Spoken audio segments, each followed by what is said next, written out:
নমস্কার বন্ধুরা, আশা করি সবাই ভালো আছেন। আমিও ভালো আছি। আজকে আমি শেয়ার করছি মেথি শাকের পাকোড়া। মেথি শাক ধুয়ে বেছে নিয়েছি। এতে দিয়ে দিলাম পরিমাণ মতো নুন, হলুদ, লঙ্কার গুঁড়ি, হলুদ গুঁড়ি আর একটু চালের গুঁড়ো অল্প করে। আর এতে 2 চামচ দেবো সুজি। সুজিটা দিলে খুব ক্রাঞ্চি হয়, খেতে ভালো লাগে। সেই জন্য দিয়ে দিলাম অল্প করে সুজি। দিয়ে এটাকে এবারে এর মধ্যে দেবো ভাজা মশলা, জিরে, ধনে, শুকনো লঙ্কা গুঁড়ো করে রেখেছিলাম, তাতে দিয়ে দিলাম অল্প করে কাঁচা লঙ্কা কুচি আর অল্প সামান্য কয়েক দানা চিনি।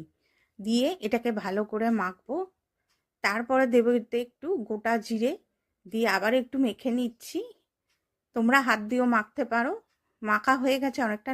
তারপরে দিলাম 2 চামচ বেসন, বেশি বেসন দেব না।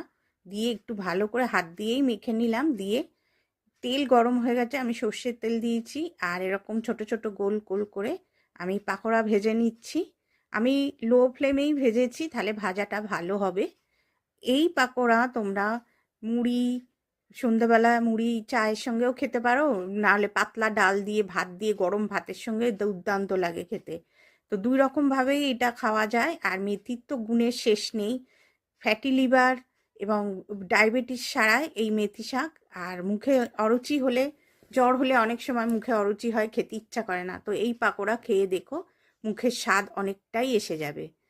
তো আমরা তুলে নিচ্ছি এবং তেলটা ভালো করে ঝরিয়ে নেব। নিয়ে আমি পরিবেশন করব। একবার হলেও এই শীতের মধ্যে খেয়ে দেখো, আশা করি খুব ভালো লাগবে। তো তৈরি হয়ে গেল আমাদের মেথি শাকের পাকোড়া। এই শীতের সিজনের শীতের জিনিস খেতেই বেশি ভালো লাগে, সারা বছর পাওয়া গেলেও এই সময় স্বাদ অতুলনীয়। তো এরমভাবে একবার হলেও খেয়ে দেখো। তো নেক্সট আলো ভালো রেসিপির সঙ্গে হাজির হবো। Tata, by.